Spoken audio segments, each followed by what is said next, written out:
Punjabi radio USA सुन रहे सारे ही मानयोग ਅਤੇ ਸਤਿਕਾਰ ਤੇ ਸਰੋਤਿਆਂ ਨੂੰ ਬਹੁਤ ਹੀ ਪਿਆਰ ਸਤਿਕਾਰ ਸਹਿਤ ਦੋਨੋਂ ਜੋੜ ਕੇ ਨਿੱਘੀ ਜਿਹੀ ਸਤਿ ਸ੍ਰੀ ਅਕਾਲ ਸਭ ਨੂੰ ਜੀ ਨੂੰ ਆਖਦੇ ਹਾਂ। ਸੋ ਤੇ ਪ੍ਰੋਗਰਾਮ ਖਬਰ ਤੇ ਨਜ਼ਰ ਦੇ ਵਿੱਚ ਆਪ ਸਭ ਦਾ ਨਿੱਘਾ ਸਵਾਗਤ ਹੈ। ਮੇਰੇ ਨਾਲ ਪ੍ਰੋਗਰਾਮ ਖਬਰ ਤੇ ਨਜ਼ਰ ਦੇ ਵਿੱਚ ਇਸ ਟਾਈਮ ਜੁੜ ਚੁੱਕੇ ਨੇ ਮਿੰਟੂ ਗੁਰਸਰੀਆ ਜੀ ਮਨੋਟ ਸਟੂਡੀਓਜ਼ ਤੋਂ। ਮਿੰਟੂ ਜੀ ਨਿੱਘੀ ਜੀ ਨੂੰ ਪਿਆਰ ਭਰੀ ਸਤਿ ਸ੍ਰੀ ਅਕਾਲ ਜੀ। ਜੀ ਸ਼ੁਕਰੀਆ ਜੀ, ਸਾਰਿਆਂ ਨੂੰ ਸਤਿ ਸ੍ਰੀ ਅਕਾਲ। ਸਾਡੇ ਅੱਜ ਦੇ ਪ੍ਰੋਗਰਾਮ ਖਬਰ ਤੇ ਨਜ਼ਰ ਉਸ ਨੂੰ ਸਪਾਂਸਰ ਕਰਦੇ ਨੇ ਖਾਲਸਾ ਇੰਸ਼ੋਰੈਂਸ ਏਜੰਸੀ ਵਾਲੇ, ਜਿਨ੍ਹਾਂ ਦੇ ਕੋਲੋਂ ਤੁਸੀਂ ਪੂਰੇ ਅਮਰੀਕਾ ਭਰ ਦੇ ਵਿੱਚ ਕਿਸੇ ਵੀ ਤਰੀਕੇ ਦੀ ਇੰਸ਼ੋਰੈਂਸ ਹੀ ਕਰਵਾ ਸਕਦੇ ਹੋ। ਇੰਸ਼ੋਰੈਂਸ ਬਾਰੇ ਪਤਾ ਕਰਨ ਲਈ ਕਾਲ ਨੰਬਰ 408-272-2500 ਦੇ ਉੱਤੇ। ਇਸ ਦੇ ਨਾਲ Krishan Tanota Yuba City, Jaspal Singh Sacramento, Jassi Gill plumbing ਵਾਲੇ Bakersfield, Gurmukh Singh Johal Bakersfield, Jagtar Singh Anandpuri Union City, GN tyre and lube ਵਾਲੇ, ਜਿਨ੍ਹਾਂ ਦੇ ਕੋਲੋਂ ਤੁਸੀਂ truck wash, oil change, air ਬ੍ਰੇਕਾਂ ਦਾ ਕੰਮ ਕਰਵਾ ਸਕਦੇ ਹੋ। ਨਵੇਂ ਪੁਰਾਣੇ ਟਾਇਰ ਵਾਜਿਬ ਕੀਮਤਾਂ 'ਤੇ ਖਰੀਦ ਸਕਦੇ ਹੋ। 2 ਲੋਕੇਸ਼ਨਸ ਨੇ ਸੈਂਟਾਨੈਲਾ ਅਤੇ ਮਡੇਰਾ 'ਚ। ਹੋਰ ਜਾਣਕਾਰੀ ਲਈ ਕਾਲ ਨੇ ਮਸਹੋਤਾ 209-277-0113 ਅਤੇ ਨਾਲ ਹੀ ਸ਼ਿਕਾਗੋ ਪੀਜ਼ਾ ਵਿਦ ਟਵਿਸਟ ਵਾਲੇ, ਜਿਨ੍ਹਾਂ ਤੋਂ ਤੁਸੀਂ veg, non veg, Indian style ਪੀਜ਼ੇ ਜਿਹੜੇ ਆ ਉਹ ਤੁਸੀਂ ਖਰੀਦ ਸਕਦੇ ਹੋ। ਇਹਨਾਂ ਦੀਆਂ ਲੋਕੇਸ਼ਨ ਜਾਣਨ ਲਈ, ਪੀਜ਼ਾ ਆਰਡਰ ਕਰਨ ਦੇ ਲਈ ਵੈਬਸਾਈਟ ਵਿਜ਼ਿਟ ਕਰੋ www.chicagopizzatwist.com ਅਤੇ ਕੂਪਨ ਕੋਡ 1313 ਇਸਤੇਮਾਲ ਕਰਨ ਦੇ ਨਾਲ 10% ਡਿਸਕਾਊਂਟ ਜਿਹੜਾ ਉਹ ਤੁਸੀਂ ਲੈ ਸਕਦੇ ਹੋ।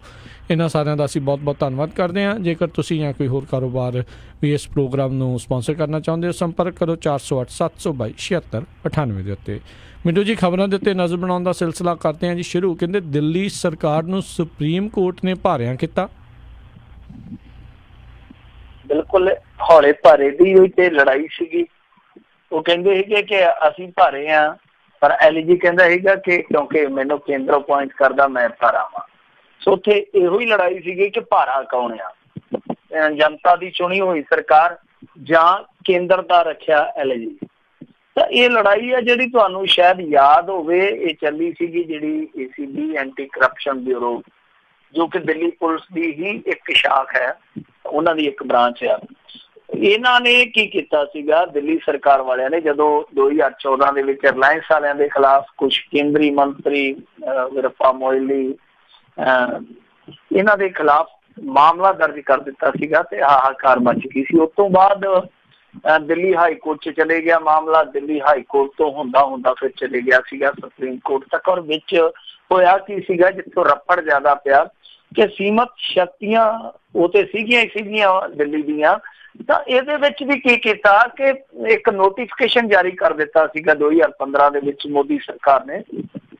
ਉਸ ਨੋਟੀਫਿਕੇਸ਼ਨ 'ਚ ਇਹ ਚੀਜ਼ ਪਾਸ ਕਰ ਦਿੱਤੀ ਗਈ ਸੀ, ਸਰਕੂਲਰ ਦੇ ਵਿੱਚ ਇਹ ਗੱਲ ਆਖ ਦਿੱਤੀ ਗਈ ਸੀਗੀ ਕਿ ਇਹ IAS ਜਿਹੜੇ ਅਫਸਰ ਹੈ ਉਹਨਾਂ ਦਾ ਤਬਾਦਲਾ ਵੀ ਨਹੀਂ ਕਰ ਸਕਦੇ। ਜਿੱਥੋਂ ਇਹ ਜੰਗ ਜਿਹੜੀ ਆ, ਨਜ਼ੀਰ ਜੰਗ ਉਦੋਂ ਹੁੰਦਾ ਸੀਗਾ, ਜੰਗ ਤੋਂ ਚੇਤੇ ਆ ਗਿਆ, ਤਾਂ ਉੱਥੋਂ ਇਹ ਜੰਗ ਜਿਹੜੀ ਆ ਬਹੁਤ ਜ਼ਿਆਦਾ ਭੱਖ ਗਈ ਸੀ। ਤਾਂ ਫਿਰ ਇਹ ਮਾਮਲਾ ਚਲੇ ਗਿਆ ਸੰਵਿਧਾਨਕ ਬੈਂਚ ਦੇ ਕੋਲ।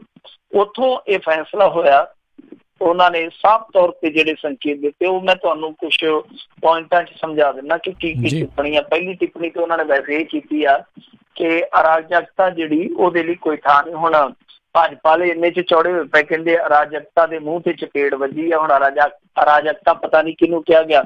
ਖੈਰ ਸੁਪਰੀਮ ਕੋਰਟ ਨੇ ਕੁਛ ਜਿਹੜੀਆਂ ਟਿੱਪਣੀਆਂ ਕੀਤੀਆਂ ਪੁਆਇੰਟਾਂ ਦੇ ਵਿੱਚ ਮੈਂ ਤੁਹਾਨੂੰ ਦੱਸ ਦਿੰਦਾ। ਉਹ ਕਹਿੰਦੇ ਆ ਕਿ ਕੇਂਦਰ ਤੇ ਰਾਜ ਇਹਨਾਂ ਦੋਵਾਂ ਦੇ ਵਿੱਚ ਜਿਹੜੇ ਰਿਸ਼ਤੇ ਉਹ ਸਖਾਵੇਂ ਹੋਣੇ ਚਾਹੀਦੇ ਆ। ਰਾਜ ਨੂੰ ਰਾਜ ਤੇ ਸਮਵਰਤੀ ਸੂਚੀ ਦੇ ਤਹਿਤ ਸੰਵਿਧਾਨਕ ਅਧਿਕਾਰਾਂ ਦਾ ਇਸਤੇਮਾਲ ਕਰਨ ਦਾ ਹੱਕ ਹੈ। ਸੋ ਇਹ ਟਿੱਪਣੀ ਆ, ਮੈਂ ਤੁਹਾਨੂੰ ਮੈਨੂੰ ਉਹ ਟਿੱਪਣੀ ਸੁਣਾ ਰਿਹਾ। ਫਿਰ ਜਿਹੜਾ ਚੀਫ ਜਸਟਿਸ ਆ ਦੀਪਕ ਮਿਸ਼ਰਾ, ਉਹਦੀ ਅਗਵਾਈ ਵਾਲੀ ਬੈਂਚ ਹੈ ਜਿਹੜੀ ਉਹ ਅੱਗੇ ਕਹਿੰਦੀ ਹੈ ਕਿ ਉਪ ਰਾਜਪਾਲ ਜਿਹੜਾ ਉਹ ਰਾਹ ਦਾ ਰੋੜਾ ਨਹੀਂ ਬਣ ਸਕਦਾ, ਉਹ ਰਾਹ ਦੇ ਵਿੱਚ ਰੋੜਾ ਅਟਕਾ ਵੀ ਨਹੀਂ ਸਕਦਾ। ਕਹਿਣ ਤੋਂ ਭਾਵ ਆ ਕਿ ਉਹ ਕਿਸੇ ਕੰਮ ਨੂੰ ਰੋਕ ਨਹੀਂ ਸਕਦਾ। ਦੂਸਰਾ ਪੁਆਇੰਟ ਇਹ ਆ, ਫਿਰ ਜਸਟਿਸ AK ਸਿਕਰੀ, ਖਾਨਵਿਲਕਰ, DY ਚੰਦਰਚੂੜ, ਅਸ਼ੋਕ ਭੂਸ਼ਣ, ਇਹਨਾਂ ਨੇ ਜੋ ਕਿਹਾ ਇਹ ਕਹਿੰਦੇ ਆ ਕਿ ਦੇਖੋ LG ਨੂੰ ਸੰਸਥਾ ਦਾ ਕੋਈ ਸੁਤੰਤਰ ਅਧਿਕਾਰ ਪ੍ਰਾਪਤ ਨਹੀਂ ਹੈ। ਮਤਲਬ ਆਪਣੇ ਪੱਧਰ ਤੇ ਕੋਈ ਸੁਤੰਤਰ ਅਧਿਕਾਰ ਉਹਦੇ ਕੋਲ ਐਸਾ ਹੈ ਨਹੀਂ ਗਾ ਜਿਹਦੇ ਤਹਿਤ ਉਹ ਸੁਤੰਤਰ ਨਿਰਣਾ ਲੈ ਸਕੇ, ਕੋਈ ਫੈਸਲਾ ਲੈ ਸਕੇ। ਫਿਰ ਇਹ ਤੋਂ ਅਗਲੀ ਗੱਲ ਉਹਨਾਂ ਨੇ ਕਹੀ ਆ ਕਿ LG ਨੂੰ ਮੰਤਰੀ ਪਰਿਸ਼ਦ ਦੇ ਨਾਲ ਤਾਲਮੇਲ ਰੱਖ ਕੇ ਕੰਮ ਕਰਨਾ ਚਾਹੀਦਾ, ਮਤ ਭਿੰਨਤਾ ਦੇ ਬਾਵਜੂਦ। ਇਹ ਕਹਿੰਦੇ ਕਿ ਹੱਲ ਕਰਨ ਦਾ ਇਹ ਪ੍ਰਯਾਸ ਜਿਹੜਾ ਇਹ ਯਤਨ ਹੈ ਜਿਹੜਾ ਲਗਾਤਾਰ ਹੁੰਦੇ ਰਹਿਣਾ ਚਾਹੀਦਾ, ਕਿਉਂਕਿ ਸਾਰੀਆਂ ਚੀਜ਼ਾਂ ਹਿੰਦੀ 'ਚ ਨੇ। ਹਿੰਦੀ 'ਚੋਂ ਨਿਕਲੀ ਆ ਸਾਰੀ ਉੱਥੋਂ ਜਜਮੈਂਟ ਜੋ ਵੀ ਹੈ ਹਿੰਦੀ 'ਚ ਆ, ਕਿਉਂਕਿ ਕੱਲ ਨੂੰ ਅਖਬਾਰ ਛਪਣਗੇ ਸੋ ਉਹਦਾ ਪੰਜਾਬੀ ਚੋਂ ਲੱਥਾ ਆਊਗਾ, ਫਿਰ ਆਪਾਂ ਨੂੰ ਸੌਖਾ ਥੋੜਾ ਜਿਹਾ। ਸੋ ਕਹਿਣ ਦਾ ਭਾਵ ਹੈ ਕਿ ਮਤਭੇਦਾਂ ਦੇ ਬਾਵਜੂਦ ਇਹਨਾਂ ਨੂੰ ਹੱਲ ਕਰਨ ਦਾ ਯਤਨ ਕਰਨਾ ਚਾਹੀਦਾ। ਫਿਰ ਅਗਲੀ ਗੱਲ ਜਿਹੜੀ ਕਹੀ ਹੈ ਸੁਪਰੀਮ ਕੋਰਟ ਨੇ, ਉਹਨੇ ਆਖਿਆ ਕਿ ਸਿਸਟਮ ਲਈ ਵਚਨਬੱਧ ਹੈ, ਯਾਨੀ ਉਹ ਬੱਝਾ ਹੋਇਆ। ਫਿਰ ਜਸਟਿਸ ਚੰਦਰਚੂੜ ਨੇ ਅੱਗੇ ਕਿਹਾ, ਉਹ ਕਹਿੰਦੇ ਕਿ ਅਸਲ ਸ਼ਕਤੀਆਂ ਮੰਤਰੀ ਪ੍ਰੀਸ਼ਦ ਦੇ ਕੋਲ ਆ। ਇਹ ਪੁਆਇੰਟ ਨੋਟ ਕਰਨ ਵਾਲਾ ਕਿ ਅਸਲ ਸ਼ਕਤੀਆਂ ਜਿਹੜੀਆਂ ਮੰਤਰੀ ਪ੍ਰੀਸ਼ਦ ਦੇ ਕੋਲ ਆ। LG ਨੂੰ ਧਿਆਨ ਰੱਖਣਾ ਚਾਹੀਦਾ ਹੈ ਕਿ ਮੰਤਰੀ ਪ੍ਰੀਸ਼ਦ ਨਿਰਣਾ ਲਏਗਾ, ਨਾ ਕਿ ਉਹ। ਇੱਥੇ ਗੱਲ ਜਿਹੜੀ ਆ ਉਹ ਸਾਫ਼ ਹੋ ਜਾਂਦੀ ਹੈ। ਮਤਲਬ ਕਿ ਜਿਹੜਾ ਮੰਤਰੀ ਪ੍ਰੀਸ਼ਦ ਆ, ਕੈਬਨਿਟ ਹੈ ਜਿਹੜਾ, ਉਹ ਹੀ ਸਰਵਉੱਚ ਆ ਇਹਨਾਂ ਦੋਨਾਂ ਦੇ ਵਿੱਚ। ਖੈਰ ਜਸਟਿਸ ਚੰਦਰਚੂੜ ਹੋਰਾਂ ਨੇ ਅੱਗੇ ਕਿਹਾ ਕਿ LG ਨੂੰ ਪਤਾ ਹੋਣਾ ਚਾਹੀਦਾ ਕਿ ਮੰਤਰੀ ਪ੍ਰੀਸ਼ਦ ਹੈ ਜਿਹੜਾ, ਯਾਨੀ ਕੈਬਨਿਟ ਹੈ ਜਿਹੜਾ, ਚੁਣੀ ਹੋਈ ਸਰਕਾਰ ਹੈ ਜਿਹੜੀ, ਉਹ ਲੋਕਾਂ ਲਈ ਜਵਾਬਦੇਹ ਹੈ। ਨਾਲ ਕੋਰਟ ਨੇ ਸਪਸ਼ਟ ਕਰ ਦਿੱਤਾ ਕਿ ਲਾਅ ਐਂਡ ਆਰਡਰ ਨੂੰ ਛੱਡ ਕੇ ਦਿੱਲੀ ਸਰਕਾਰ ਨੂੰ ਦੂਸਰੇ ਮੁੱਦੇ ਜਿਹੜੇ ਉਹਨਾਂ ਤੇ ਕਾਨੂੰਨ ਬਣਾਉਣ ਦਾ ਅਧਿਕਾਰ ਆ। ਇਹਦੇ ਵਿੱਚ ਇੱਕ ਜ਼ਮੀਨ ਨੂੰ ਵੀ ਐਡ ਕਰ ਲਈਏ, ਮਤਲਬ ਲੈਂਡ ਔਰ ਲਾਅ ਐਂਡ ਆਰਡਰ, ਇਹਨਾਂ ਚੀਜ਼ਾਂ ਨੂੰ ਛੱਡ ਕੇ ਬਾਕੀ ਉਹ ਕੋਈ ਵੀ ਕਾਨੂੰਨ ਬਣਾ ਸਕਦੇ ਆ। ਸੋ ਇਹ ਵੀ ਗੱਲ ਨੋਟ ਕਰਨ ਵਾਲੀ ਆ। ਜਸਟਿਸ ਭੂਸ਼ਣ ਹੋਰਾਂ ਨੇ ਕਿਹਾ ਕਿ ਰੋਜ਼ਮਰਾ ਦੇ ਫੈਸਲਿਆਂ ਲਈ LG ਦਾ ਸਾਥ ਜ਼ਰੂਰੀ ਨਹੀਂ ਹੈ। ਮਤਲਬ ਆਮ ਰੂਟੀਨ ਦੇ ਜਿਹੜੇ ਕੰਮ ਕਰਨੇ ਉਹਦੇ ਲਈ LG ਦਾ ਸਾਥ ਜ਼ਰੂਰੀ ਨਹੀਂ। ਸੁਪਰੀਮ ਕੋਰਟ ਨੇ ਅੱਗੇ ਕਿਹਾ ਕਿ LG ਨੂੰ ਯੰਤਰਿਕ ਤਰੀਕੇ ਨਾਲ ਕੰਮ ਨਹੀਂ ਕਰਨਾ ਚਾਹੀਦਾ। ਮੰਤਰੀ ਪ੍ਰੀਸ਼ਦ ਦੇ ਜਿਹੜੇ ਫੈਸਲੇ ਉਹਨਾਂ ਨੂੰ ਰੋਕਣਾ ਨਹੀਂ ਚਾਹੀਦਾ, ਰੁਕਾਵਟ ਨਹੀਂ ਬਣਨੀ ਚਾਹੀਦੀ। ਸੋ ਯੰਤਰਿਕ ਤਰੀਕੇ ਤੋਂ ਭਾਵਿਆ ਕਿ ਜਿੱਦਾਂ ਥੋੜਾ ਜਿਹਾ ਕਈ ਵਾਰ ਵੀ ਲੱਗ ਜਾਂਦੇ ਆ। ਸੋ ਅੱਗੇ ਕੋਰਟ ਨੇ ਕਿਹਾ ਕਿ LG ਨੂੰ ਫੈਸਲੇ ਜਿਹੜੇ ਮੰਤਰੀ ਪ੍ਰੀਸ਼ਦ ਦੇ ਜਿਹੜੇ ਫੈਸਲੇ ਆ, LG ਨੂੰ ਉਹਨਾਂ ਤੋਂ ਮੰਤਰੀ ਪ੍ਰੀਸ਼ਦ ਫੈਸਲੇ ਲਊਗਾ, ਕੈਬਨਿਟ ਫੈਸਲੇ ਲਊਗਾ, LG ਨੂੰ ਉਹਨਾਂ ਤੋਂ ਜਾਣੂ ਕਰਵਾਉਣਾ ਜ਼ਰੂਰੀ ਹੈ। ਮਤਲਬ LG ਦੀ ਸਹਿਮਤੀ ਜ਼ਰੂਰੀ ਹੈ।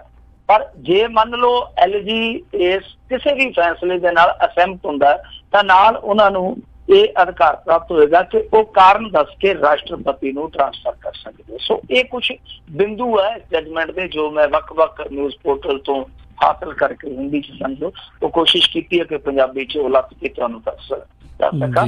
ਸੋ ਕੋਈ ਕੁਤਾਹੀ ਰਹਿ ਗਈ ਹੋਵੇ ਤੇ ਮਾਫੀ ਹੈ। ਪਰ ਇਹਦੇ ਚ ਹੁਣ ਅਗਲਾ ਸਵਾਲ ਜਿਹੜਾ ਮੇਰੇ ਜ਼ਿਹਨ ਦੇ ਵਿੱਚ ਉੱਠਿਆ ਨਾ ਸਾਰੀਆਂ ਚੀਜ਼ਾਂ ਨੂੰ ਪੜ੍ਹ ਕੇ, ਉਹ ਰਾਜਕਰਨਜੀਤ ਸਿੰਘ ਜੀ ਇਹ ਆ ਕਿ ਦੇਖੋ ਇਹ ਕਹਿੰਦੇ ਆ ਕਿ ਕੈਬਨਿਟ ਦੀ ਸਲਾਹ ਜਿਹੜੀ ਹੈ ਨਾ ਉਹ ਲੈਣੀ ਪਊਗੀ। ਮਤਲਬ ਉਪ ਰਾਜਪਾਲ ਨੇ ਕੋਈ ਵੀ ਫੈਸਲਾ ਜਿਹੜਾ ਆਜ਼ਾਦਾਨਾ ਆਪ ਨਹੀਂ ਲੈਣਾ, ਪਰ ਉਹਦੇ ਲਈ ਲੈਣੀ ਲਾਜ਼ਮੀ ਹੈ। ਹੁਣ ਜਦੋਂ 3 ਸਾਲ ਟਕਰਾਓ ਚੱਲ ਗਿਆ, ਏਡਾ ਵੱਡਾ ਟਕਰਾਓ ਚੱਲ ਗਿਆ, ਕਨਫਲਿਕਟ ਰਿਹਾ, ਤਾਂ ਹਰ ਫੈਸਲੇ ਤੇ ਉਹਨਾਂ ਦੀ ਸਲਾਹ ਮੰਗੇਗਾ ਕੌਣ? ਮੈਨੂੰ ਤੇ ਨਹੀਂ ਸਮਝ ਆਉਂਦੀ। ਕੇਜਰੀਵਾਲ ਸਾਹਿਬ ਹੋਰੀ ਹੁਣ ਉਹਨਾਂ ਦੀ ਸਲਾਹ ਮੰਗਣਗੇ? ਵੈਸੇ ਤੇ ਕੋਰਟ ਨੇ ਕਹਿਤਾ ਕਿ ਸਲਾਹ ਇਹਨਾਂ ਦੀ ਮੰਗਣੀ ਹੈ, ਪਰ ਸਲਾਹ ਦੀ ਅਹਿਮੀਅਤ ਕੀ ਰਹਿ ਗਈ? ਤਾਂ ਸਲਾਹ ਮੰਗੂਗਾ ਕੌਣ ਜਦੋਂ ਉਹਨਾਂ ਕੋਲ ਅਧਿਕਾਰ ਸਾਫ਼ ਕਰ ਦਿੱਤੇ ਗਏ ਆ ਕਿ ਤੁਹਾਡੇ ਅਧਿਕਾਰ ਹੈ ਕਿ ਤੁਸੀਂ ਕਾਨੂੰਨ ਬਣਾ ਸਕਦੇ ਹੋ। ਤੇ ਜਦੋਂ ਬਣਾਉਣਗੇ ਤਾਂ ਸਲਾਹ ਦੀ ਜ਼ਰੂਰਤ ਹੀ ਨਹੀਂ ਪੈਣੀ, ਕਿਉਂਕਿ 3 ਸਾਲ ਦਾ ਟਕਰਾਓ ਹੈ ਜਿਹੜਾ ਉਹ ਇਹਨਾਂ ਨੂੰ ਬਹੁਤ ਦੂਰ ਲਿਜਾ ਚੁੱਕਾ। ਦੂਜੀ ਚੀਜ਼ ਜੀ ਦੇਖੋ, ਇਹ ਕਹਿੰਦੇ ਆ ਕਿ ਜੇ ਮੰਨ ਲਓ ਕਿਸੇ ਚੀਜ਼ ਤੇ ਅਸਹਿਮਤ ਆ ਉਪ ਰਾਜਪਾਲ, ਤਾਂ ਉਹ ਰਾਸ਼ਟਰਪਤੀ ਕੋਲ ਕਰ ਸਕਦਾ। ਤੇ ਗੱਲ ਤੇ ਫੇਰ ਉਹੀ ਹੋ ਗਈ, ਕਿਉਂਕਿ ਰਾਸ਼ਟਰਪਤੀ ਨੇ ਜਿਹੜਾ ਵੀ ਫੈਸਲਾ ਲੈਣਾ ਉਹ ਕੇਂਦਰ ਤੋਂ ਪੁੱਛ ਕੇ ਲੈਣਾ, ਉਹ ਰਾਸ਼ਟਰਪਤੀ ਤੋਂ ਉਹਨਾਂ ਦਾ ਬੈਠਾ। ਸੋ ਇਹ ਥੋੜੇ ਜਿਹੇ ਮੇਰੇ ਜ਼ਿਹਨ ਦੇ ਵਿੱਚ ਸਵਾਲ ਆ ਕਿ ਕਿਸ ਤਰ੍ਹਾਂ ਹੱਲ ਹੋਗੇ। ਪਰ ਕਿ ਇਹ ਚੀਜ਼ ਸਾਫ਼ ਹੋ ਗਈ ਕਿ ਜੋ ਲੋਕਾਂ ਦੀ ਭਾਵਨਾ, ਜਿਸ ਤਰੀਕੇ ਨਾਲ ਸਰਕਾਰ ਚੁਣਦੇ ਇੱਕ ਭਾਵਨਾ ਹੁੰਦੀ ਹੈ ਕਿ ਆਹ ਬੰਦਾ ਸਾਡੀ ਤਕਦੀਰ ਦਾ ਵਿਧਾਤਾ ਬਣੇਗਾ 5 ਸਾਲ ਲਈ, ਤਾਂ ਉਸ ਬੰਦੇ ਦੀ ਉਹ ਜਿਹੜੀ ਤਾਕਤ ਆ, ਆਵਾਮ ਤਾਕਤ ਆ, ਤਾਂ ਆਵਾਮ ਨੂੰ ਪਹਿਲ ਦਿੱਤੀ ਗਈ ਹੈ ਸੁਪਰੀਮ ਕੋਰਟ ਵੱਲੋਂ। ਯਾਨੀ ਇੱਕ ਪਾਸੇ ਜੋ ਵਿਧੀ ਵਿਧਾਨ ਆ ਉਹਨੂੰ ਪਿੱਛੇ ਛੱਡ ਕੇ ਜਨਤਾ ਦੀ ਭਾਵਨਾ ਦਾ ਖਿਆਲ ਰੱਖਿਆ ਗਿਆ ਕਿ ਜਨਤਾ ਪ੍ਰਤੀ ਚੁਣੀ ਹੋਈ ਸਰਕਾਰ ਜਵਾਬਦੇਹ ਆ। ਸੋ ਇਹ ਮੇਰੇ ਖਿਆਲ ਦੇ ਨਾਲ ਅਰਵਿੰਦ ਕੇਜਰੀਵਾਲ ਲਈ ਬਹੁਤ ਵੱਡੀ ਰਾਹਤ ਹੈ। ਪਰ ਕੁਝ ਸਵਾਲ ਆ ਜਿੱਦਾਂ ਮੈਂ 1-2 ਸਵਾਲ ਜਿਹੜੇ ਰੇਜ਼ ਕੀਤੇ ਆ ਕਿ ਇਹਨਾਂ ਦਾ ਕੀ ਅਰਥ ਰਹਿ ਜਾਂਦਾ। ਸੋ ਇਹ ਸਮਾਂ ਪਾ ਕੇ ਆਪਾਂ ਨੂੰ ਪਤਾ ਲੱਗੂਗਾ ਕਿ ਗਾਂ ਜਾ ਕੇ ਇਹਨਾਂ ਦੇ ਅਰਥ ਕੀ ਨਿਕਲ ਗਿਆ। ਜੀ ਜੀ ਬਿਲਕੁਲ। ਅਗਲੀ ਜਿਹੜੀ ਆਪਾਂ ਮਿੰਟੂ ਜੀ ਗੱਲ ਕਰਦੇ, ਕਹਿੰਦੇ ਮੋਦੀ ਸਰਕਾਰ ਨੇ ਝੋਨੇ ਦਾ 200 ਰੁਪਏ। ਦੇਖੋ ਕਰਨਵੀਰ ਸਿੰਘ ਦੀ ਗੱਲ ਇਹ ਆ ਕਿ 9 ਕਰੋੜ ਕਿਸਾਨ ਆ, ਇੱਕ ਕਿਸਾਨ ਦੇ ਘਰ 5 ਤੇ ਜੀ ਹੋਣਗੇ ਐਵਰੇਜ। ਕਿੰਨੇ ਬਣ ਗਏ? 45 ਕਰੋੜ। ਮਸਲਾ ਜਦੋਂ 45 ਕਰੋੜ ਵੋਟ ਦਾ ਹੋਵੇ ਤੇ 5ਵਾਂ ਸਾਲ ਚੱਲਦਾ ਹੋਵੇ, ਪੱਲੇ ਕੱਖ ਵੀ ਨਾ ਹੋਵੇ, ਫਿਰ ਇਹੋ ਜਿਹੀਆਂ ਚੀਜ਼ਾਂ ਤੁਹਾਨੂੰ ਕਰਨੀਆਂ ਪੈਣਗੀਆਂ। ਇਹੋ ਜਿਹੀਆਂ ਐਕਸਰਸਾਈਜ਼, ਇਹੋ ਜਿਹੀਆਂ ਮਸ਼ਕਾਂ ਜਿਹੜੀਆਂ ਤੁਹਾਡੇ ਲਈ ਬਹੁਤ ਜ਼ਰੂਰੀ ਹੋ ਜਾਂਦੀਆਂ। ਸੋ ਨਰਿੰਦਰ ਮੋਦੀ ਸਾਹਿਬ ਇਹ ਪਹਿਲਾਂ ਹੀ ਸੋਚ ਕੇ ਤਿਆਰ ਸਨ देखो जो इन्होंने ऐतकी बजट पेश किया सीगा ना, इन्होंने इस चीज के लिए MSP के लिए मेरे ख्याल के नाल लगभग 15,000 करोड़ रुपया रखा सीगा। तो उतों इस चीज का अंदाजा हो गया सीगा कि ये पैसा राखवा रखा गया एक तरह नाल वोटां लई, कि जदों वोटां दा वरा शुरू होगा नाल दी नाल असीं पैकेज देने शुरू कर देवांगे, क्योंकि किसान दा वोट बैंक सब तो मजबूत वोट बैंक आ। उस वोट बैंक नूं प्रभावित करने लई ये गेम खेडनी लाजमी सी। सो इन्हां ने 200 रुपये का वाधा दिता। ये मैं तुहानूं दस देवां, जिन्नी को मैनूं जानकारी आ 10 सालां च ये सब तो बड़ा वाधा है MSP का। मतलब अपने पंजाब दे विच आम झोना जिहड़ा 1750 हो जाना, ते जिहड़ा ए ग्रेड का झोना आ वो 1760 नूं चले जाना। यानी ये 10 सालां दा सब तो बड़ा वाधा है। होर भी वैसे MSP जिहड़ियां फसलां नूं मिलदा उन्हां दा वधाया, उन्हां च आपां नहीं पैंदे, गल आपां झोने दी करांगे जी। सो ये साडे लई बहुत वड्डा वाधा किया जा सकदा पिछले 10 सालां च। पर हुण ਇਹਦੇ ਚ ਜਿਹੜੀ ਚਲਾਕੀ ਲੁਕੀ ਹੋਈ ਆ ਉਹ ਬਹੁਤ ਘੱਟ ਲੋਕਾਂ ਨੂੰ ਸਮਝ ਆਉਂਦੀ ਹੈ। ਦੇਖੋ 200 ਰੁਪਏ ਦਾ ਵਾਧਾ ਹੈ, ਇਹਦੇ ਚ ਕੋਈ ਸ਼ੱਕ ਨਹੀਂ, ਕੋਈ ਇਹਦੇ ਚ ਦੋ ਰਾਏ ਨਹੀਂ ਕਿ 10 ਸਾਲ ਚੁਣਾਵੀ ਵਰੇ ਕਰਕੇ। ਪਰ ਚਲਾਕੀ ਕੀ ਆ, ਦੇਖੋ ਇਹ ਹੁਣ ਕੀ ਕਹਿੰਦੇ ਪਏ, ਪ੍ਰਚਾਰ ਸ਼ੁਰੂ ਹੋ ਗਿਆ। ਅਮਿਤ ਸ਼ਾਹ ਕਹਿੰਦਾ ਜੀ ਕਿਸਾਨਾਂ ਨੂੰ ਬਹੁਤ ਫਾਇਦਾ ਹੋਏਗਾ। ਇਹ ਭਾਰਤੀ ਜਨਤਾ ਪਾਰਟੀ ਵਾਲੇ ਤੁਹਾਨੂੰ ਪਤਾ ਵੈਸੇ ਵੀ ਗੱਲ ਨੂੰ ਬਹੁਤ ਚਮਕਾਉਂਦੇ ਆ ਪਾਲਿਸ਼ ਲਾ ਕੇ। ਤਾਂ ਇਹ ਤੇ ਇਹਨਾਂ ਦਾ ਇੱਕ ਪੱਖ ਆ ਕਿ ਅਸੀਂ ਜੀ 150% ਹੈ ਜਿਹੜਾ ਉਹ ਭਾਅ ਵਧਾ ਕੇ ਦੇ ਰਹੇ, ਯਾਨੀ ਸਵਾਮੀਨਾਥਨ ਕਮਿਸ਼ਨ ਦੀਆਂ ਸਿਫਾਰਿਸ਼ਾਂ ਲਾਗੂ ਕਰਦੇ। ਪਰ ਇਹ ਬਿਲਕੁਲ ਮੈਂ ਕਹੂੰਗਾ ਕਿ ਸਿਆਸੀ ਪੈਂਤੜੇਬਾਜ਼ੀ ਆ। ਦੇਖੋ 150% ਜਿਹੜਾ ਵਧਾ ਰਿਹਾ ਨਾ, ਮੈਂ ਤੁਹਾਡੀ ਜਾਣਕਾਰੀ ਦੱਸਦਾ, ਇਹ ਚੀਜ਼ ਨੋਟ ਕਰ ਲਿਓ ਕਿਉਂਕਿ ਕਿਸਾਨੀ ਨਾਲ ਜੁੜਿਆ ਮੁਲਕ ਆ ਕਿ ਸਾਡੇ ਇੱਥੇ 3 ਤਰੀਕਿਆਂ ਦੇ ਫਾਰਮੂਲੇ ਹੁੰਦੇ ਜੋ ਖੇਤੀ ਲਾਗਤ ਕਮਿਸ਼ਨ ਹੈ ਜਿਹੜਾ ਉਹ ਵਿਚਾਰ ਕੇ ਫਿਰ ਭਾਅ ਤੈਅ ਕਰਦਾ। ਉਹ 3 ਫਾਰਮੂਲੇ ਕਿਹੜੇ ਆ, A2, FL ਤੇ ਇੱਕ ਹੁੰਦਾ C2। ਸੋ ਇਹ 3 ਵੱਖ-ਵੱਖ ਫਾਰਮੂਲੇ ਆ। ਹੁਣ ਜਿਹੜਾ C2 ਫਾਰਮੂਲਾ ਇਹ ਇਹਨਾਂ ਨੇ ਸ਼ਾਮਲ ਨਹੀਂ ਕੀਤਾ ਜਿੱਥੇ ਇਹਨਾਂ ਦੀ ਚਲਾਕੀ ਆ। ਹੁਣ ਜਿਹੜੇ ਰਹਿ ਗਏ ਦੂਸਰੇ ਫਾਰਮੂਲੇ A2 ਪਲੱਸ FL, ਇਹਨਾਂ ਨੂੰ ਜੋੜ ਕੇ ਇਹਨਾਂ ਨੇ 150% ਭਾਵ 1.5 ਗੁਣਾ ਜਿਹੜਾ ਉਹ ਭਾਅ ਦੇ ਦਿੱਤਾ ਕਿ ਲਾਗਤ ਤੋਂ ਜੀ ਜਿੰਨੀ ਅਸੀਂ ਲਾਗਤ ਬਣਾਈ, ਖੇਤੀ ਲਾਗਤ ਕਮਿਸ਼ਨ ਨੇ ਜਿੰਨੀ ਵੀ ਲਾਗਤ ਜੋੜੀ ਸਾਰੀ ਖਰੀਫ ਦੀ ਫਸਲ ਦੀ, ਗਰਮੀਆਂ ਦੀ ਫਸਲ ਦੀ, ਤਾਂ ਉਹਦੇ ਵਿੱਚ ਅਸੀਂ 150% ਦਾ ਵਾਧਾ ਦੇ ਦਿੱਤਾ। ਪਰ ਹੁਣ ਚਲਾਕੀ ਇਹ ਆ ਕਿ ਦੇਖੋ ਜੇ C2 ਦੇ ਤਹਿਤ ਇਹ ਦਿੰਦੇ ਆ ਤਾਂ ਉਹਦੇ ਵਿੱਚ ਕੀ ਹੁੰਦਾ ਕਿ ਜਿੱਦਾਂ ਹੁਣ ਬੇਜ਼ਮੀਨਾ ਬੰਦਾ ਕੋਈ ਮੇਰੇ ਵਰਗਾ ਜੇ ਉਹ ਠੇਕੇ ਤੇ ਖੇਤੀ ਕਰਦਾ, ਭਾਵ ਮਾਲੀਆ ਦਿੰਦਾ ਹਾਲੀਏ ਵਾਸਤੇ, ਤਾਂ ਉਹ ਜਿਹੜਾ ਉਹਦਾ ਠੇਕਾ ਉਹ ਵੀ ਲਾਗਤ ਦੇ ਵਿੱਚ ਆ ਜਾਊਗਾ।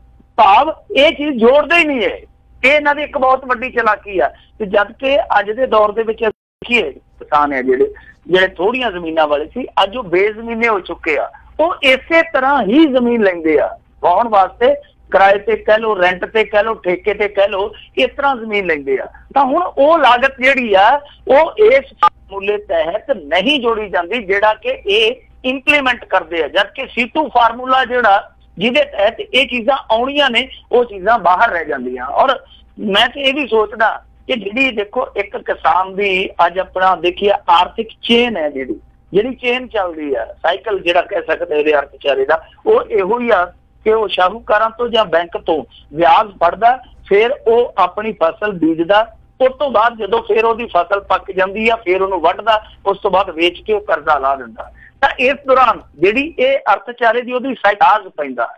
ਤਾਂ ਮੈਂ ਤੇ ਸਮਝਦਾ ਕਿ ਵਿਆਜ ਵੀ ਇਸ ਫਾਰਮੂਲੇ 'ਚ ਹੈਗਾ, ਉਹਨੂੰ ਵੀ ਇੰਪਲੀਮੈਂਟ ਕਰਨਾ ਚਾਹੀਦਾ। ਸੋ ਇਹ ਮੋਦੀ ਸਾਹਿਬ ਹੋਰਾਂ ਦੀ ਸਿਆਸੀ ਚਲਾਕੀ ਹੈ। ਉੱਦਾਂ ਜਿੰਨਾ ਉਹ ਕਰ ਸਕਦੇ ਆ ਠੀਕ ਹੈ, ਉਹਨਾਂ ਨੇ ਕੀਤਾ, ਪਰ ਜਿੰਨੀ ਚਲਾਕੀ ਕਰ ਸਕਦੇ ਸੀ ਉਹ ਵੀ ਕਰਨੀ ਆ, ਕਿਉਂਕਿ ਜਿੱਥੇ ਲਾਗਤ ਬਹੁਤ ਜ਼ਿਆਦਾ ਵਧਣੀ ਸੀਗੀ ਉਹ ਪਾਸੇ ਕਰ ਦਿੱਤਾ। ਸੋ ਇਹ ਇਹਨਾਂ ਦੀ ਚਲਾਕੀ ਹੈ। ਵੈਸੇ ਵੀ GST ਵਾਲੇ ਮਾਮਲੇ 'ਚ ਤੁਹਾਨੂੰ ਪਤਾ ਜਿੱਦਾਂ ਖੇਤੀ ਸੰਦ, ਖੇਤੀ ਪੁਰਜੇ ਜਿਹੜੇ ਉਹ ਇਹਨਾਂ ਨੇ ਬਹੁਤ ਵੱਡੀ ਸਲੈਬ 'ਚ ਰੱਖ ਦਿੱਤੇ। ਉਸ ਤੋਂ ਇਲਾਵਾ ਡੀਜ਼ਲ ਦੇਖ ਲਓ ਕਿੱਥੇ ਚਲੇ ਗਿਆ। ਤਾਂ ਉਹਦੇ ਮੁਤਾਬਕ ਇਹ ਜੇ ਆਪਾਂ ਦੇਖ ਲਈਏ ਵਾਧਾ, ਉਹਦਾ ਕਾਗਜ਼ੀ ਵਾਧਾ ਤੇ ਸਾਨੂੰ ਕਾਫੀ ਲੱਗਦਾ, ਪਰ ਜਿਵੇਂ ਮੈਂ ਤੁਹਾਨੂੰ ਦੱਸਿਆ ਕਿ ਜੇ ਅਸੀਂ ਆਹ ਲਾਗਤਾਂ ਗਿਣੀਏ ਫਿਰ ਇਹ ਵਾਧਾ ਨਿਗੁਣਾ ਹੋ ਜਾਂਦਾ। ਜੀ ਜੀ ਜੀ ਅਗਲੀ ਆਪਾਂ ਮਿੰਟੂ ਜੀ ਗੱਲ ਕਰਦੇ ਹਾਂ ਜਿਹੜਾ ਨਸ਼ੇ ਦਾ ਕਹਿੰਦੇ ਖਿਲਾਰਾ, ਸਰਕਾਰ ਨੇ ਸਰਕਾਰੀ ਕਰਮਚਾਰੀਆਂ ਦਾ ਡੋਪ ਟੈਸਟ ਕਰਾਉਣ ਦੇ ਹੁਕਮ ਜਾਰੀ ਕੀਤੇ ਨੇ ਤੇ ਤੁਸੀਂ ਵੀ ਮਿੰਟੂ ਜੀ ਮਿਲ ਕੇ ਆਏ ਹੋ ਮੁੱਖ ਮੰਤਰੀ ਹੁਣਾਂ ਨੂੰ, ਕਿੱਦਾਂ ਦਾ ਲੱਗਾ? ਕੀ ਸੰਜੀਦਾ ਸੀਗੇ? ਜੇ ਥੋੜ੍ਹੀ ਬਹੁਤੀ ਤੁਸੀਂ ਉਸ ਦੇ ਬਾਰੇ ਵੀ ਮਾੜੀ ਜੀ ਗੱਲ ਕਰਕੇ ਦੱਸਿਓ। ਹਾਂ ਬਿਲਕੁਲ, ਉਹ ਆਪਾਂ ਬਾਅਦ ਦੇ ਵਿੱਚ ਗੱਲ ਕਰ ਲੈਂਦੇ ਹਾਂ। ਪਹਿਲਾਂ ਇਹ ਦੱਸ ਦਈਏ ਕਿ ਦੇਰ ਸ਼ਾਮੀ ਇਹ ਖਬਰ ਆਈ ਆ ਕਿ ਹੁਣ ਡੋਪ ਟੈਸਟ ਹੋਇਆ ਕਰੂਗਾ ਸਰਕਾਰੀ ਕਰਮਚਾਰੀ ਪਲੱਸ ਪੁਲਿਸ ਵਾਲੇ ਵੀ। ਔਰ ਇਹਦੇ ਵਿੱਚ ਇਹਨਾਂ ਦਾ ਇੱਕ ਮੰਤਰੀ ਹੈ ਜਿਹੜਾ ਉਹ ਤੇ ਸਾਹਮਣੇ ਵੀ ਆ ਗਿਆ, ਕਹਿੰਦਾ ਦੂਜਿਆਂ ਦਾ ਵੀ ਕਰੋ। ਵੈਸੇ ਤਾਂ ਉਹਨੇ ਤੜਕੇ ਵੀ ਬਿਆਨ ਦਿੱਤਾ ਸੀ ਤ੍ਰਿਪਤ ਸਿੰਘ ਬਾਜਵਾ ਨੇ ਕਿ ਘੱਟੋ ਘੱਟ SSP ਤੋਂ ਲੈ ਕੇ ਥਾਣੇਦਾਰ ਤੱਕ ਦਾ ਡੋਪ ਟੈਸਟ ਹੋਣਾ ਚਾਹੀਦਾ। ਜਿਹੜਾ ਆਪ ਸਮੈਕ ਪੀਂਦਾ ਉਹ ਸਮੈਕ ਕੀ ਫੜੂਗਾ, ਖਾਕ ਫੜੂਗਾ। ਤਾਂ ਉਸ ਤੋਂ ਹੀ ਸੰਕੇਤ ਮਿਲ ਗਏ ਸੀਗੇ ਕਿ ਅੱਜ ਕੋਈ ਨਾ ਕੋਈ ਧਮਾਕਾ ਹੋ ਜਾਣਾ। ਤਾਂ ਦੇਰ ਸ਼ਾਮ ਇਹ ਖਬਰ ਆ ਗਈ ਤੇ ਤ੍ਰਿਪਤ ਸਿੰਘ ਬਾਜਵਾ ਫਿਰ ਆ ਗਿਆ ਪੱਤਰਕਾਰਾਂ ਦੇ ਸਾਹਮਣੇ, ਕਹਿੰਦਾ ਮੈਂ ਸਵੇਰੇ ਆਪਣਾ ਡੋਪ ਟੈਸਟ ਕਰਾ ਕੇ ਤੁਹਾਨੂੰ ਭੇਜਣਾ ਮੀਡੀਆ ਵਾਲੇ ਨੂੰ ਤੇ ਦੂਸਰੇ ਵੀ ਕਰਾ ਕੇ ਭੇਜਣਾ। ਸੋ ਉਹਨੇ ਤੇ ਸ਼ਰੇਆਮ ਕਹਿੰਦਾ ਹੁਣ ਪਤਾ ਨਹੀਂ ਮੰਤਰੀ ਸਾਹਿਬ ਜੈਣੀ ਸਾਹਿਬ ਵਾਂਗੂ ਸ਼ਰਾਬ ਨੂੰ ਨਸ਼ਾ ਮੰਨਦੇ ਜਾਂ ਨਹੀਂ ਮੰਨਦੇ, ਪਰ ਦੂਜੇ ਮਾਮਲੇ 'ਚ ਉਹਨਾਂ ਨੇ ਸਪਸ਼ਟ ਕਰ ਦਿੱਤਾ। ਤਾਂ ਦੂਜੀ ਚੀਜ਼ ਇੱਕ ਹੋਰ ਵੀ ਆ, ਤ੍ਰਿਪਤ ਸਿੰਘ ਬਾਜਵਾ ਹੋਰਾਂ ਨੇ ਸੰਕੇਤ ਦਿੱਤੇ ਕਿ ਅਸੀਂ ਪੰਚਾਇਤੀ ਚੋਣਾਂ 'ਚ ਵੀ ਇਹ ਫਾਰਮੂਲਾ ਜਿਹੜਾ ਉਹ ਲਾਗੂ ਕਰ ਸਕਦੇ। ਇੱਕ ਚੀਜ਼ ਤਾਂ ਜਿਹੜਾ ਦੂਸਰਾ ਇਹਨਾਂ ਨੇ ਹੁਕਮ ਦਿੱਤਾ ਉਹਦੇ ਵਿੱਚ ਹੁਣ ਅਸਪਸ਼ਟਤਾ ਤੇ ਹੈ, ਕਿਉਂਕਿ ਦੇਰ ਸ਼ਾਮੀ ਇਹ ਸਾਰਾ ਕੁਛ ਹੈ ਜਿਹੜਾ ਉਹ ਵਾਪਰਿਆ। ਇਹਦੇ ਵਿੱਚ ਇਹ ਕਹਿੰਦੇ ਆ ਜੀ ਕਿ ਜੇ ਕੋਈ ਨਵਾਂ ਭਰਤੀ ਹੋਊਗਾ ਉਹਦਾ ਡੋਪ ਟੈਸਟ, ਫਿਰ ਅਗਲਾ ਪੜਾਅ ਜਿਹੜਾ ਪ੍ਰਮੋਸ਼ਨ ਵਾਲਾ ਹੁੰਦਾ ਉਹਦੇ ਵਿੱਚ ਵੀ ਡੋਪ ਟੈਸਟ ਹੈ ਜਿਹੜਾ ਜ਼ਰੂਰੀ ਕੀਤਾ ਜਾਊਗਾ। ਦੂਜੀ ਚੀਜ਼ ਜਿਹੜੀ ਕਹੀ ਗਈ ਆ, ਮਤਲਬ ਹੁਣ ਇੱਕ ਸਵਾਲ ਉੱਠੂਗਾ ਕਿ ਠੀਕ ਆ ਕਿ ਜਿਹੜਾ ਨਵਾਂ ਭਰਤੀ ਹੋਊਗਾ ਜਾਂ ਪ੍ਰਮੋਟ ਹੋਊਗਾ ਉਹਦਾ ਤੇ ਡੋਪ ਟੈਸਟ ਕਰੋਗੇ, ਪਰ ਜਿਹੜਾ 15 ਸਾਲਾਂ ਦਾ 20 ਸਾਲਾਂ ਦਾ ਡੋਡੇ ਛਕਦਾ, ਫੀਮ ਖਾਂਦਾ ਤੇ ਖਾਧੇ ਪੀਤੇ ਤੋਂ ਬਿਨਾ ਸਵੇਰੇ ਉਹਦੀ ਉਂਗਲ ਤੱਕ ਨਹੀਂ ਹਿੱਲਦੀ, ਉਹਦਾ ਕੀ ਕਰੋਗੇ? ਤਾਂ ਇਹਨਾਂ ਨੇ ਕਿਹਾ ਕਿ ਫਿਰ ਉਹਦੇ 'ਚ ਜਿਹੜੀ ਐਨੂਅਲ ਮੈਡੀਕਲ ਜਾਂਚ ਪੜਤਾਲ ਹੁੰਦੀ ਆ, ਸਾਲਾਨਾ ਮੈਡੀਕਲ ਜਾਂਚ ਪੜਤਾਲ ਹੁੰਦੀ ਆ, ਅਸੀਂ ਉਹਦੇ 'ਚ ਡੋਪ ਟੈਸਟ ਰੱਖਦੇ ਹਾਂ। ਸੋ ਇਹ ਇਹਨਾਂ ਦਾ ਕ੍ਰਾਈਟੇਰੀਆ ਸਾਹਮਣੇ ਆਇਆ ਹੁਣ ਤੱਕ ਦਾ। ਸਵੇਰੇ ਅਖਬਾਰਾਂ 'ਚ ਕੀ ਨਿਕਲਦਾ, ਕਿਉਂਕਿ ਸਰਕਾਰੀ ਪ੍ਰੈਸ ਨੋਟ ਹੈ ਜਿਹੜਾ ਉਹ ਦਫ਼ਤਰਾਂ 'ਚ ਜਾਂਦਾ, ਵੱਡੇ ਵੱਡੇ ਅਖਬਾਰਾਂ ਦੇ ਦਫ਼ਤਰਾਂ 'ਚ ਜਾਂਦਾ, ਫਿਰ ਉਹ ਸਾਡੇ ਤੱਕ ਪਹੁੰਚਦਾ। ਸੋ ਇਹ ਸੂਚਨਾਵਾਂ ਨੇ, ਕਿਉਂਕਿ ਜਿਹੜੇ ਇਹਨਾਂ ਦੇ ਮੀਡੀਆ ਸਲਾਹਕਾਰ ਆ ਮੁੱਖ ਮੰਤਰੀ ਸਾਹਿਬ ਦੇ, ਉਹਨਾਂ ਦੇ ਹਵਾਲੇ ਨਾਲ ਜਿੰਨੀ ਕੋਈ ਜਾਣਕਾਰੀ ਹੁਣ ਤੱਕ ਸਾਡੇ ਸਾਹਮਣੇ ਆਇਆ ਉਹ ਇਹੋ ਹੀ ਆ ਕਿ ਡੋਪ ਟੈਸਟ ਜਿਹੜਾ ਉਹ ਲਾਜ਼ਮੀ ਕਰ ਦਿੱਤਾ ਗਿਆ। ਪਰ ਹੁਣ ਡੋਪ ਟੈਸਟ ਵਾਲੇ ਜਿਹੜੇ ਉਹ ਕੌਣ ਹੋਣਗੇ? ਕੀ ਹੋਊਗਾ ਕਿ ਉਹ ਵੀ ਦਬਰੂ ਘੁਸਰੂ ਚੱਲੂਗਾ? ਫਿਰ ਦੂਜੀ ਚੀਜ਼ ਇਹ ਆ ਕਿ ਜੇ ਡੋਪ ਟੈਸਟ ਅੱਜ ਜਿਵੇਂ ਹੁਣ ਲਾਇਸੈਂਸ ਵਾਲਿਆਂ ਦਾ ਹੁੰਦਾ ਜਿਹੜੇ ਅਸਲਾ ਰੱਖਦੇ ਆ, ਜੇ ਤੇ ਇਹੋ ਜਿਹਾ ਡੋਪ ਟੈਸਟ ਹੋਣਾ ਤਾਂ ਫਿਰ ਇਹ ਡੋਪ ਟੈਸਟ ਨਹੀਂ, ਡੋਪ ਟੈਸਟ ਬਣ ਜਾਣਾ। ਫਿਰ ਸਮਝੋ ਡੁੱਬ ਗਿਆ ਟੈਸਟ। ਆ ਕੋਈ ਵੀ ਬੰਦਾ ਜਿਹੜਾ ਇਹ ਲਾਇਸੈਂਸ ਨਵਿਆ ਕੇ ਆਇਆ, ਰੀਨਿਊ ਕਰਾ ਕੇ ਆਇਆ, ਉਹ ਤੁਹਾਨੂੰ ਦੱਸ ਸਕਦਾ ਕਿ ਡੋਪ ਟੈਸਟ ਉੱਥੇ ਕਿੱਦਾਂ ਚੱਲਦੇ ਪਏ ਆ। ਉੱਥੇ ਸੋਫੀ ਬੰਦਿਆਂ ਦੇ ਪਿਸ਼ਾਬ ਦੀ ਸ਼ੀਸ਼ੀ 2-2 ਹਜ਼ਾਰ ਨੂੰ ਵਿਕੀ ਜਾਂਦੀ ਆ ਤੇ ਦਲਾਲ ਫਿਰਦੇ, ਉਹ ਕਹਿੰਦੇ ਜੇ ਅੰਨਾ ਵੀ ਆ ਤੂੰ 2 ਅੱਖਾਂ ਤੋਂ ਕੋਈ ਗੱਲ ਨਹੀਂ, ਫਿਰ ਵੀ ਅਸੀਂ ਤੈਨੂੰ ਲਾਇਸੈਂਸ ਜਿਹੜਾ ਨਵਾਂ ਕਰਕੇ ਦੇ ਦਿੰਦੇ, ਕੋਈ ਗੱਲ ਨਹੀਂ, ਕਾਗਜ਼ਾਂ ਦੇ ਵਿੱਚ ਐਂ ਦਿਖਾ ਦਿਆਂਗੇ ਕਿ ਇਹਦੇ ਵਰਗਾ ਸਜਾਖਾ ਹੀ ਹੈ ਨਹੀਂ ਸੰਸਾਰ ਤੇ ਕੋਈ। ਸੋ ਇਹ ਜਿਹੜਾ ਸਾਰਾ ਕੁਝ ਚੱਲੀ ਜਾਂਦਾ। ਪਿਛਲੇ ਦਿਨ ਇੱਕ ਪੱਤਰਕਾਰ ਮੁੰਡੇ ਨੇ ਸਟਿੰਗ ਵੀ ਕੀਤਾ ਸੀ ਜਾ ਕੇ ਦਲਾਲਾਂ ਦਾ ਕਿ ਕਿਸ ਤਰੀਕੇ ਨਾਲ 15,000 ਰੁਪਇਆ ਲੈਂਦੇ ਆ ਤੇ 15 ਮਿੰਟਾਂ 'ਚ ਫਾਈਲ ਕਲੀਅਰ ਜਿਹੜਾ ਸਮੇਤ ਡੋਪ ਟੈਸਟ ਦੇ ਪਾਸ ਕਰਕੇ ਤੇ ਤੁਹਾਡੇ ਹੱਥ 'ਚ ਫੜਾ ਦਿੰਦੇ ਆ। ਤੇ ਜੇ ਤੇ ਉਸੇ ਤਰ੍ਹਾਂ ਦੇ ਡੋਪ ਟੈਸਟ ਚੱਲਣਾ, ਫਿਰ ਇਹਦਾ ਨਾਮ ਬਦਲ ਕੇ ਡੋਪ ਟੈਸਟ ਰੱਖ ਦੇਣਾ ਚਾਹੀਦਾ। ਔਰ ਦੂਜੀ ਚੀਜ਼ ਇਹ ਆ ਕਿ ਇਕੱਲੇ ਮੁਲਾਜ਼ਮ ਹੀ ਕਿਉਂ, ਜੋ ਬੰਦਾ ਸਰਕਾਰੀ ਖਜ਼ਾਨੇ 'ਚੋਂ ਤਨਖਾਹ ਲੈਂਦਾ, ਚਾਹੇ ਉਹ ਪਿੰਡ ਦਾ ਚੌਕੀਦਾਰ ਹੈ ਤੇ ਚਾਹੇ ਚੀਫ ਮਿਨਿਸਟਰ ਹੈ, ਫਿਰ ਉਹਦਾ ਵੀ ਡੋਪ ਟੈਸਟ ਹੋ ਜਾਣਾ ਚਾਹੀਦਾ। ਕਿਉਂਕਿ ਖਜ਼ਾਨੇ 'ਚ ਤੇ ਉਹ ਵੀ ਤਨਖਾਹ ਲੈਂਦੀ ਹੈ, ਪਤਾ ਤੇ ਲੱਗਣਾ ਚਾਹੀਦਾ ਨਾ ਕਿਹੜਾ ਕਿੰਨੇ ਪਾਣੀ 'ਚ ਆ, ਪਤਾ ਤੇ ਲੱਗਣਾ ਚਾਹੀਦਾ ਕਿਹੜਾ ਸ਼ਾਮ ਨੂੰ ਖਾਰਾ ਪਾਣੀ ਪੀਂਦਾ, ਕਿਹੜਾ ਕੌੜਾ ਪਾਣੀ ਪੀਂਦਾ, ਤੇ ਤੜਕੇ ਉੱਠ ਕੇ ਕਿਹੜਾ ਨੂਰੀ ਝੂਟੇ ਵਾਲੀ ਪੀਂਘ ਤੇ ਚੜ੍ਹਦਾ, ਸਾਰਾ ਪਤਾ ਲੱਗਣਾ ਚਾਹੀਦਾ, ਗਿਆਨ ਹੋਣਾ ਚਾਹੀਦਾ, ਇਲਮ ਹੋਣਾ ਚਾਹੀਦਾ। ਸੋ ਇਹ ਮੰਗ ਕਰਦੇ ਪਏ ਲੋਕੀ ਕਿ ਡੋਪ ਟੈਸਟ ਵਾਲਾ ਠੀਕ ਆ, ਪਰ ਜੇ ਤੁਸੀਂ ਫੰਡਾ ਉਹੀ ਸੁਖਬੀਰ ਬਾਦਲ ਵਾਲਾ ਰੱਖਿਆ ਤੇ ਫਿਰ ਤੇ ਕੈਪਟਨ ਅਮਰਿੰਦਰ ਸਿੰਘ ਵੀ ਕਰਕੇ ਕਹਿ ਦੂਗਾ ਕਿ ਆਹ ਦੇਖੋ ਜੀ ਅਸੀਂ 4 ਹਫ਼ਤਿਆਂ 'ਚ ਕੰਮ ਖਤਮ ਕਰ ਦਿੱਤਾ, ਡੋਪ ਟੈਸਟ ਦੇ ਨਤੀਜੇ ਆਏ ਪਏ ਆ। ਕਿਉਂਕਿ ਸੁਖਬੀਰ ਸਿੰਘ ਬਾਦਲ ਨੇ ਵੀ ਉਹ ਅੰਕੜੇ ਜਿਹੜੇ ਉਹ ਇਸੇ ਚੀਜ਼ ਲਈ ਵਰਤੇ ਸੀਗੇ। ਖੈਰ ਡੋਪ ਟੈਸਟ ਜੇ ਜ਼ਰੂਰੀ ਆ ਤਾਂ ਮੇਰੇ ਇੱਕ ਮਿੱਤਰ ਨੇ ਬਹੁਤ ਵਧੀਆ ਸੁਝਾਅ ਦਿੱਤਾ ਜਿਹੜਾ ਕਿ ਆਸਟ੍ਰੇਲੀਆ 'ਚ ਹੈ ਜੀ।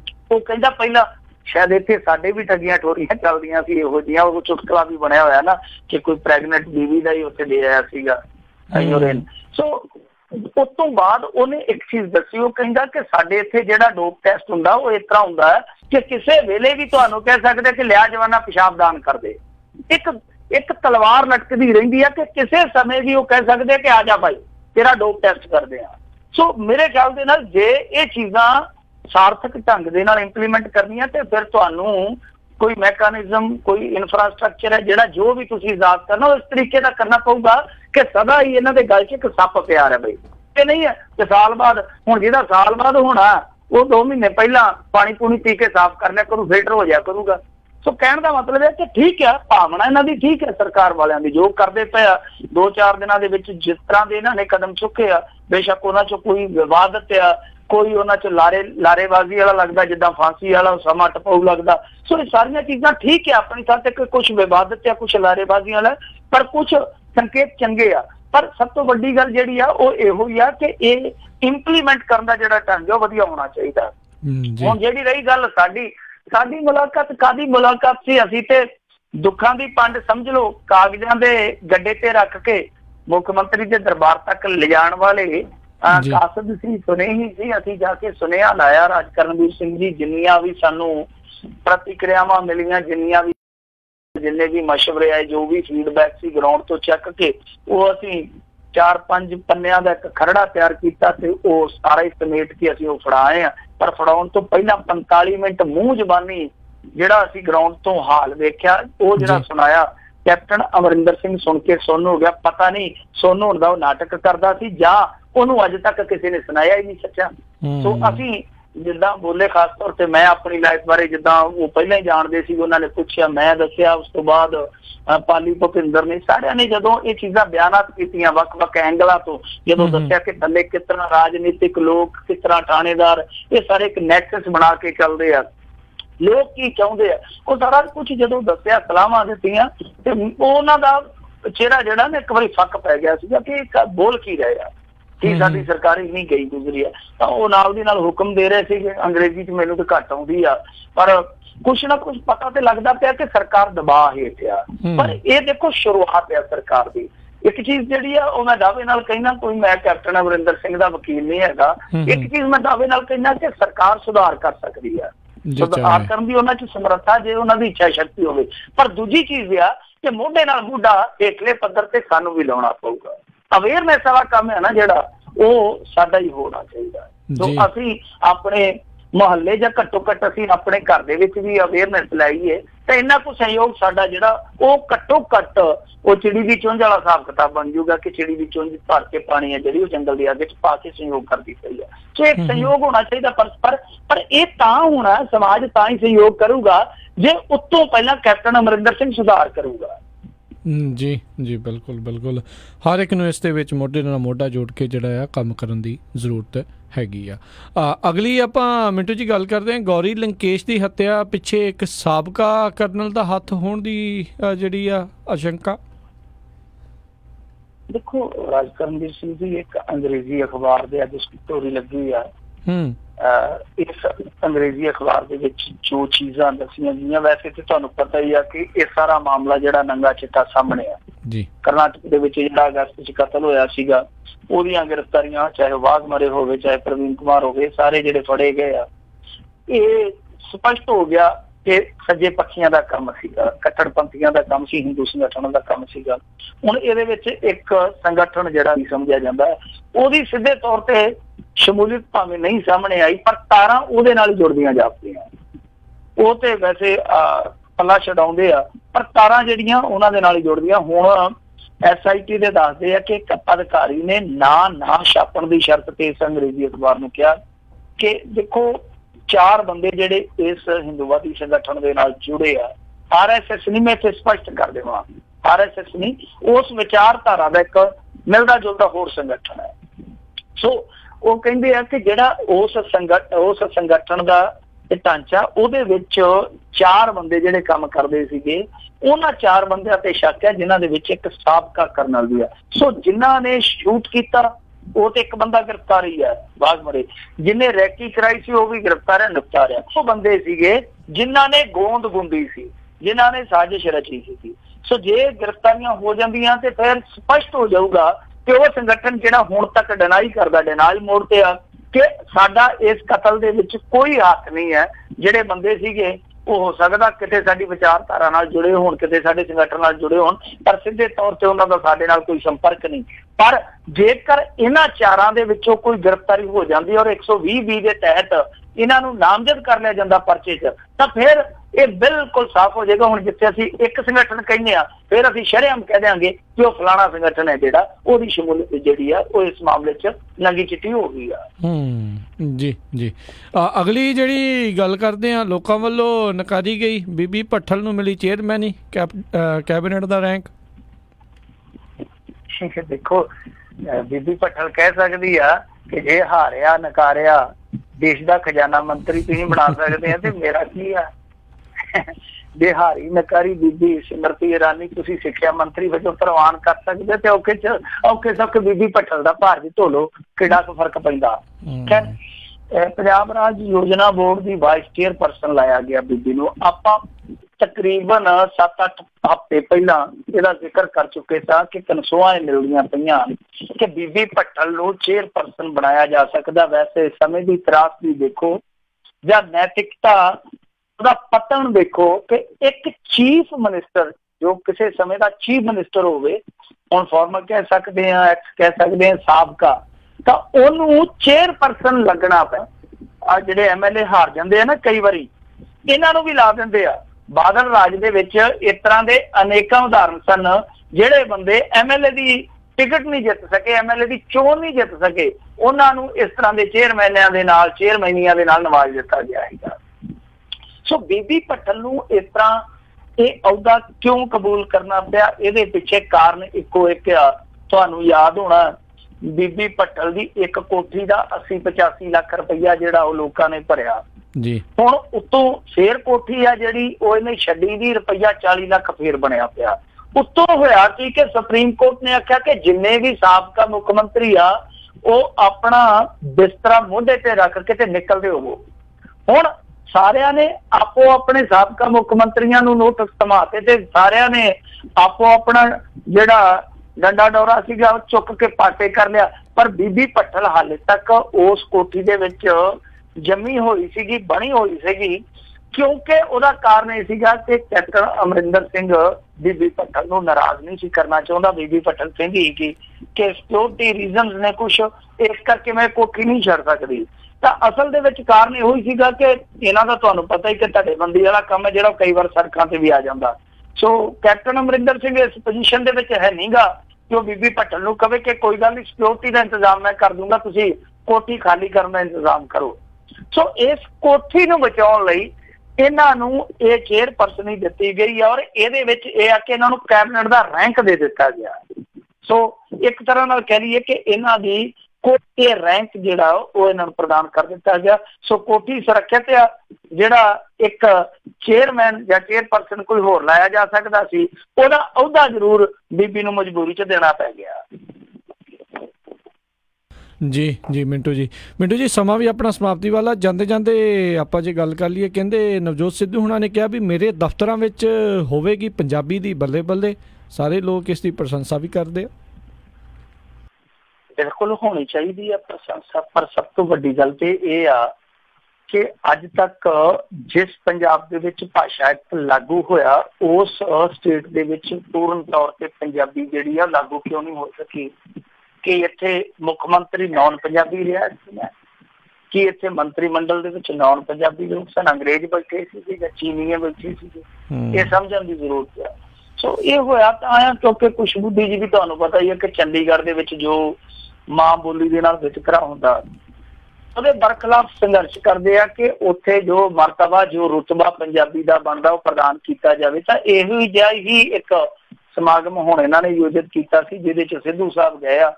ਸਿੱਧੂ ਸਾਹਿਬ ਕੋਲ 2 ਮਹਿਕਮੇ, ਇੱਕ ਸਥਾਨਕ ਸਰਕਾਰਾਂ ਦਾ, ਕਿਉਂਕਿ ਸਰਕਾਰਾਂ ਇੱਥੇ 3 ਤਰ੍ਹਾਂ ਦੀਆਂ ਹੁੰਦੀਆਂ, ਜਿੱਦਾਂ ਇੱਕ ਸਟੇਟ ਗੌਰਮੈਂਟ, ਇੱਕ ਕੇਂਦਰ ਗੌਰਮੈਂਟ, ਇੱਕ ਸਥਾਨਕ ਸਰਕਾਰਾਂ ਜਿਹਦੇ 'ਚ ਆ ਜਾਂਦੀਆਂ ਮਿਊਨਿਸਪਲ ਜਾਂ ਪੰਚਾਇਤਾਂ ਵਗੈਰਾ। ਸੋ ਇਹ ਸਥਾਨਕ ਸਰਕਾਰਾਂ ਵਾਲਾ ਜਿਹੜਾ ਇਹ ਮੰਤਰੀ ਆ, ਨਾਲ ਤੁਹਾਨੂੰ ਪਤਾ ਟੂਰਿਜ਼ਮ ਦਾ ਵੀ ਕੰਮ ਦੇਖਦਾ, ਕਲਚਰ ਦਾ ਵੀ ਕੰਮ ਦੇਖਦਾ। ਸੋ ਕੁਛ ਮੰਤਰਾਲੇ ਇਸ ਤਰ੍ਹਾਂ ਦੇ ਕੋਲੇ। ਸੋ ਇਹਨੇ ਉੱਥੇ ਐਲਾਨ ਕਰ ਦਿੱਤਾ, ਕਹਿੰਦਾ ਕਿ ਦੇਖੋ ਮੈਨੂੰ ਹੋਰ ਦਾ ਨਹੀਂ ਪਤਾ, ਜਿੰਨੇ ਵੀ ਮੇਰੇ ਮਹਿਕਮੇ ਦੇ ਦਫ਼ਤਰ ਆ ਉਹਨਾਂ ਸਾਰਿਆਂ ਦੇ ਵਿੱਚ ਪੰਜਾਬੀ ਦੇ ਅੰਦਰ ਹੀ ਸਾਰਾ ਕੰਮ ਕਰ ਜਿਹੜਾ ਉਹ ਨੇਪਰੇ ਚਾੜਿਆ ਜਾਇਆ ਕਰੂਗਾ। ਮੈਂ ਤੁਹਾਨੂੰ ਇਹ ਵਚਨ ਦਿੰਦਾ ਕਿ ਸਾਡੇ ਮਹਿਕਮਿਆਂ ਦੇ ਵਿੱਚ ਜਿੰਨਾ ਵੀ ਦਫ਼ਤਰੀ ਕੰਮਕਾਜ ਹੋਊਗਾ ਉਹ ਸਾਰਾ ਪੰਜਾਬੀ 'ਚ ਤੁਹਾਨੂੰ ਮਿਲਿਆ ਕਰੂ। ਤਾਂ ਮੇਰੇ ਖਿਆਲ ਦੇ ਨਾਲ ਇੱਕ ਬਿਹਤਰੀਨ ਕੋਸ਼ਿਸ਼ ਆ।